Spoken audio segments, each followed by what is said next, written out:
welcome back to my channel. This video is going to be about my first ever Ironman 70.3 World Championships in Lahti, Finland.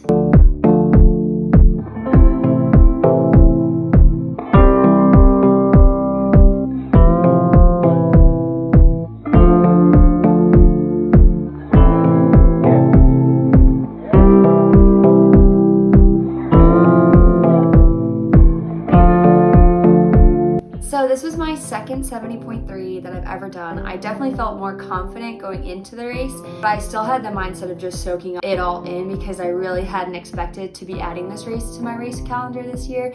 So that helped a lot because I really was able to enjoy Finland leading up to it. I spent a couple days in Helsinki with my dad, which was super nice, and I'm just really grateful that I was able to be present during that because a lot of the times race jitters can, kind of change the vibe of how things are going. Everything was going well until race day check-in. That's when I got super nervous. The day before the race, nerves hit me harder than I was expecting. So basically the next 24 hours, I was pretending like I wasn't nervous. I was trying to trick myself into not being nervous, which didn't really help. I'm just trying to remain calm. It did help. I had my cousin and my family there, so we just got to hang out, and I was super grateful to have them because that just made everything so much better.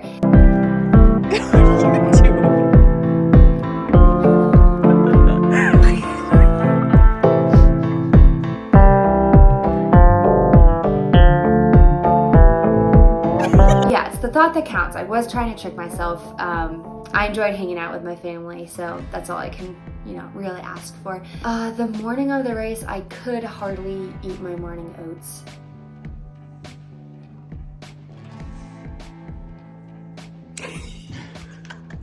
It's race day morning and we're here with our coffee and oatmeal, which I have no appetite for. And he is planning out the day with a mouth. It turns out that my dad thought that I was just being a picky eater. He didn't realize how nervous I was, so at least I tricked somebody. Getting my bike organized the morning of was super easy. I did deflate my tires even though it wouldn't be too much of a temperature change, and I always get nervous about finding a pump, but luckily there were tons of pumps. It was super easy.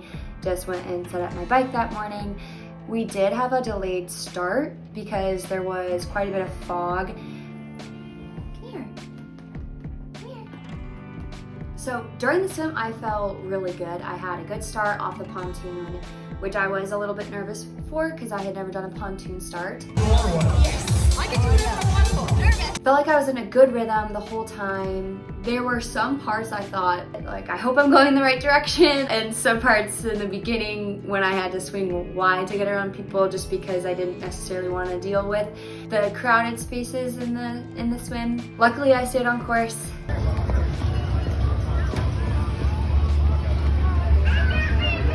Go, Maeve, you got this. You got this, girl.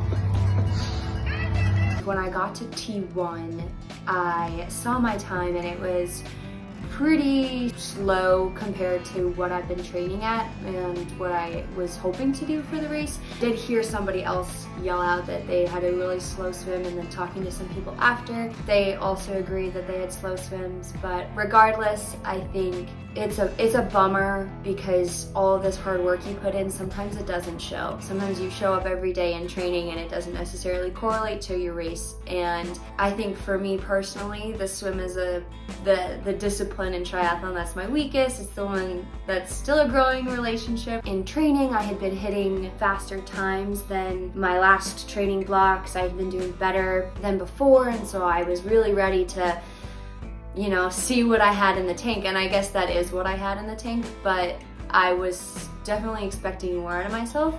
Regardless, I felt really strong in the swim, and sorry, she's being so cute right now.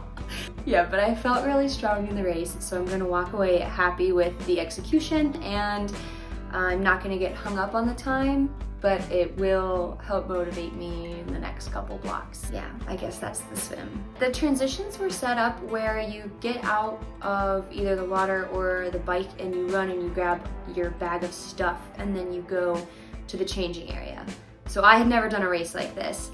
And I think that also contributed to some of my nerves because you have to have all of your things in that bag before race day. You don't have access to that bag on race morning, and I was just worried I was going to forget something.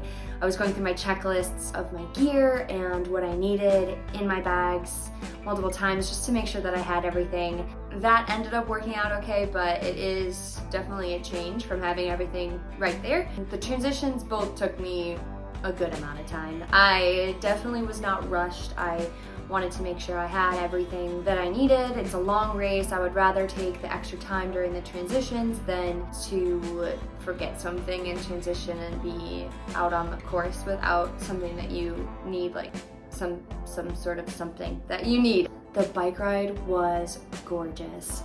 We went into the countryside of Finland and there were sunflower fields, a lot of them, and those are my favorite kinds of flowers. So for most of the bike ride was just taking in the scenery, and obviously I was biking. It was stunning, and I love being out in nature, and you just get to go fast out there and cruise. Luckily, my long rides had been on some hillier terrain. They had a lot more elevation, so I felt the course felt pretty standard to what I had been training at, but it definitely had a lot more elevation than people originally thought it was going to. The long ride training helped me, and then being on a new bike also helped me. My last bike didn't really shift that well, so that wouldn't have been the best on the climbs. The camaraderie, people cheering each other on, it was just really nice. A lot of inspirational women. I was just having a good time. People came out and lined the streets that we were biking on, so that was really nice to see. People cheering on and then cheering on people that were racing. Time-wise, on the bike, I was actually pretty close to my first 70.3, and I'm not joking when I say this course was 10 times the elevation of my first one. For my first 70.3, I just wanted to finish, so I picked the flattest course I could find. Luckily, I wanted to do another one. So I feel like my riding's improving if I increase the elevation, but was still relatively around the same time. The run was so fun. I know I say that about everything, but that's because I find it all fun, but it really was an electric course. People were cheering everywhere. There was just so much energy. The course was 2 loops. On the 2nd mile of the loop, there was a pretty big hill. I honestly think it might have been like a mile uphill. Probably one of the hardest things I did, especially on that day, but it definitely felt like you were sprinting in a race. My pace was definitely not a sprint. And then you went down through the neighborhood, which had really cute houses. Then you went through this beautiful park. I got to see my family a bunch because of the loops, and so I'm super grateful for that. That was a huge pick-me-up seeing them.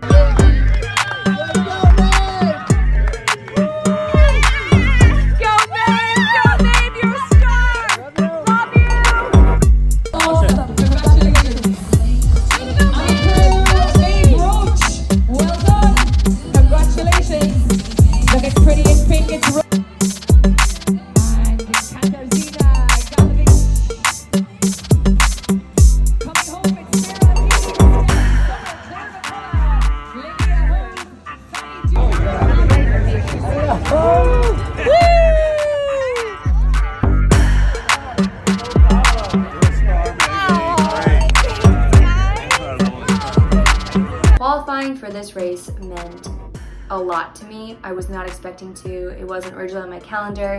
It's kind of a far off goal. It was even more special having my family there, and that meant the world to me.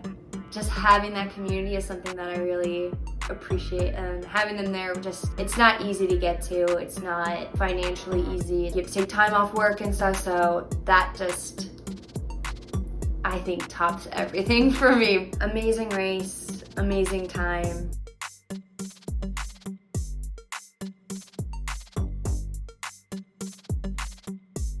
Training for this race, originally I hadn't had it on my calendar. I was going to focus on USA trying nationals, which were in Milwaukee. It's Olympic distance. But once I found out I qualified for this race, I decided just to train through that race so I could best be prepared for this one. Nationals still went well, great experience also. I'm happy with the performance, and I don't regret that decision to train through it. I feel like obviously I keep doing this sport because I feel like I have more to give to it. What are you doing?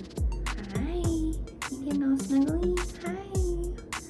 So I had 11 weeks from qualifying at my first 70.3 to Worlds. So I took a week of off days and active recovery before building back up into my training. It was a good amount of time since I was able to ramp back up after my first 70.3 relatively quickly. But if my body needed more time, I think that would have been a little bit more difficult of a training cycle. So definitely recommend sitting down and making a plan before. Obviously, some seasons change and training blocks need to be shifted. I just feel lucky that it worked out. I know it definitely could have not worked out, so I feel very grateful that it did. My favorite part of the training cycle were the long bike rides. I have absolutely grown to love biking. It's my favorite of the three. I just loved being outside for that amount of time. I would go out into the countryside, so the roads weren't busy. It was just absolutely gorgeous. It was beautiful. You could see cows and horses. The sun was shining. There were sunflowers, and everything was rainbows and butterflies.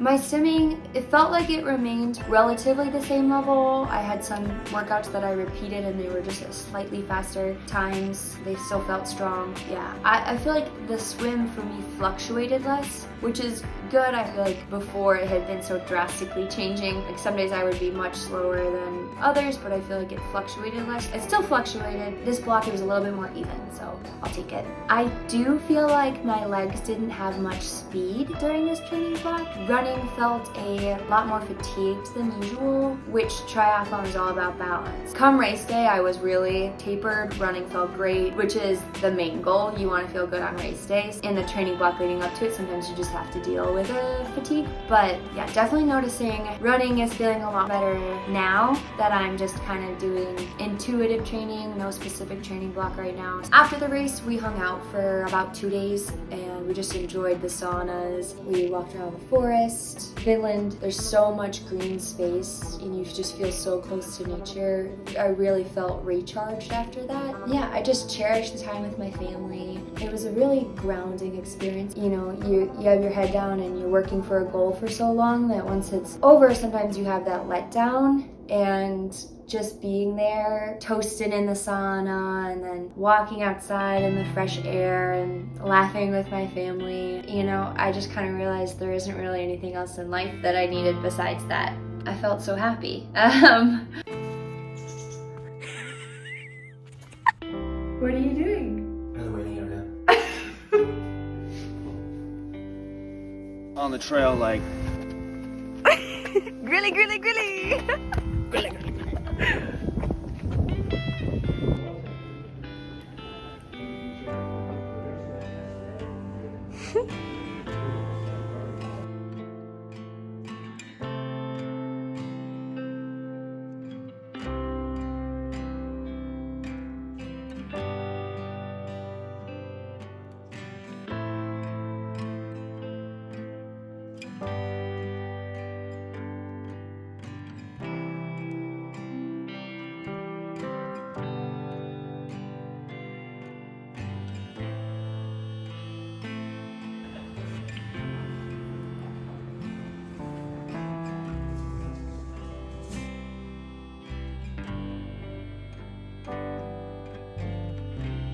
No more races this year for me. Looking ahead at the 2024 calendar, I don't know. You know, thinking of shaking some things up. Haven't committed to much yet. I'm open to recommendations. For right now, I'm just gonna wake up and see what I want to do every day and go get them. So I hope you do the same, and I'll catch you next time.